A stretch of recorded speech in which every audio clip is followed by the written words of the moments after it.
بسم الله الرحمن الرحیم. سلامونه او احترامات قدرمندو د بل پروګرام سره زم تاسو قربا بلال وطنزار تاسو په درنه خدمت کې حاضر ما قدرمنو په نورخړ کې ما بیا په نورخړ کې په چغرزو کلی کې په جرند کلی کې ولاړې ما دلته کې قدرمنو د جمعات تعمیري کار را روان دي چې پکې مخکې هم ډیرو ملګرو وس کړي دي او ډیرو ملګرو پکې امداد کړي دي د جمعات د لنټر پورې د خلکو ډیره مدد کړي دي د مختلف ملکونو نه سعودي نه دوبۍ نه ملیشیا نه خو دې کې هم اوس لګ کار مار پاتې دي د جمعات پلستري پاتې دي د جمعات فټینګ پاتې دي د بجلی کار پکې پاتې دي د وخت کې زه ولاړې ما په نورخړ په جرند کلی کې ولاړې ما سره د جمعات مولوي سره ولاړ دي اسامه ما سره ولاړ دي نو راځي دوی نه ته پوښتنه کو د جمعات په حواله سره د خلکو ته چا د سترګې دي او چا نه دوی امداد توقع غواړي. السلام علیکم. وعلیکم السلام ورحمۃ اللہ. تاسو څنګه خیر؟ خیر الحمدلله. سبب ول غواړي چې چاته مسترګې دي نو ظاهري اسباب خو دې نشته لري چې دې بعضی کارونو مبارک خو بعضی خلکو ویلي دي او لیکن نور کار به هم ډیر زیات پاتې دي نو کم کتون کې دی حواله دا خواسته چا سوس کې د جمعات کې حصہ والی ځکه نبی کریم صلی الله علیه وسلم د مسجد باره کې ډیر احادیث راغلي دي د غرانګ قرآن مجید کې هم د دې باره کې د الله جل شانه فرمایي څوک چې په الله او الله د رسول باندې او د غرانګ د قیامت په ورځ باندې ایمان ساتي نو هغه دغه جمعتونو باره کې دغه آبادولو کوشش کوي. نبی کریم صلی الله علیه وسلم فرمایي چې جمعات کې چا دنیا کې جمعات آباد کو الله جل شانه به دغه بدله کې الله جنت کې به ورته یو علی شان ته کې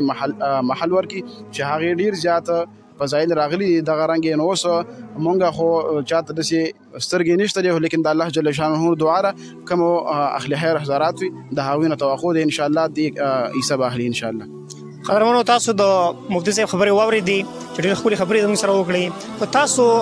ته په سکرین باندې به د ایزي فیسا اکاونټ نمبر ښکاري کله چا هر څومره وس کېږي اوس څوک په هر ځای کې دي څوک په سعودي کې دي دوبۍ کې دي ملیشیا کې دي په هر ډیولپ کنټري کې دي په نور څه ملکونو کې دي په پاکستان کې دي نو تاسو ته په سکرین باندې د ایزي فیسا اکاونټ نمبر ښکاري کله چا هر څومره وس کېږي هر څومره سره څنګه وس کولی شي د دوی سره امداد کولی شي. ما سره ولاړ د دې کلي باشنده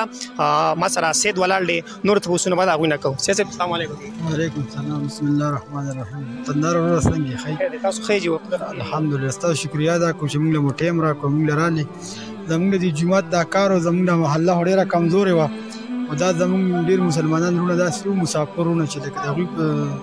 دغه باندې الله پاک د جمعات د لنټر پر ورسو اوس تاسو دا ویډیو زموږ واغسته زموږ جمع الحمدلله ولید زموږ ماشومان مولید زموږ سره د وګونه لګلن خراب دی هر سړی د کور تیار راځي کلیوال خو تیار راشي خو ملمانه شي لاروي شي دا زموږ د وګو سیستم زیری د باترومونو د چردامونو د لپاره په دې کې اوس څه کار پاتې دي په دې کې هم ته لازمي لګا دا کار پاتې دي چې لاروي لپاره او د لپاره د سونو د فټینګ د وګو دا کار وشي ورپسې د بجلی کار دا تازه ماشومان د دوی سره دوه پکې دي موږ سره او ماشومان هغه پکول موسم د ګرمۍ دی موسم خده ګرمۍ دی دا غینه لاندې جمع کیږي پکونه ماشومان ډډې ته دي تاسو راوغستلې ویډیو کې دا مسافر الحمدلله موږ د مسافر ډیر شکرګزار یو دا ټول د مسافر په تعاون شوی د موږ سره کلیوال محلي ولا ډیر غریبانان او کمزور دونه پیسې زموږ نه وي. قدرمنو یو خبره بل دی کلی د خلک چې کوم ډیر زیات غریب دي دوی چې کوم خپل وسو کوم دوی کولای شو هغه دوی کړی دي دوی سره چې کوم امداد ډیر زیات شوی دی هغه د بهر ملکونو شوی دی مسافرو کړی دی الله تعالی زموږ مسافرونه خاطر آباد ساتي او زه ان شاء الله تسلی سره موجودي ټول مسافرو سره امداد کړی دی. دا ویډیو بیا د غوډه لپاره کو چې زموږ سره لګین تعاون نور شي د بجلی او د سونو د سیستم ټیک شي خیر نور خو کارونه د جمعات بلا کارونه د ختم والنی دي څونه او ضرور زموږ دغه چې د پکو د بجلی او د سونو دا کار وشي ان شاء الله دا به موږ خپل مسلمانانو ورونو پته مو ان شاء الله او دا ټول د دوه درې ویډیو غانې د ما دي مسافرو کتي دي او ما سره خو امداد کړی هر رور به کړی دي د بار نه هر ملک نه دا ټول د غوي تعاون دي د غوي سله دا توغ ښکاری ویلی ده دا د غوي د برکت شي. تاسو کاکا څه ویل غواړئ؟ بسم الله الرحمن الرحیم چې زموږ د ورونه د خدای په هر ملک کې خدای د خاطر او آباد ساتي او د دوی په دغه باندې زموږ د جمعات دې تر ورسېدو موږ ته نور ان شاء الله د الله په دغه باندې دا دغه کوم چې یاره موږ سره لږ لږ امداد وکړي او موږ د جمعات سره ته ورسېدو موږ ورته دعاګانې کوو. صحیح دی والسلام.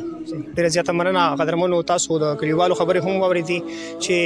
توقع لري د خلکو نه د هر ځای کې دي زموږ په وطن کې دي پاکستان کې دي هر ملک کې دي د دوی سره تاسو امداد کولی شئ. تاسو ته بیا مې زه یو ویره وایم چې په سکرین باندې تاسو د پیسا اکاونټ نمبر ښکاري په دغه نمبر باندې تاسو هر کله دوی سره انویسټمنټ کولی شئ. نو موږ لرا کې اجازه د راتلونکي ویډیو لپاره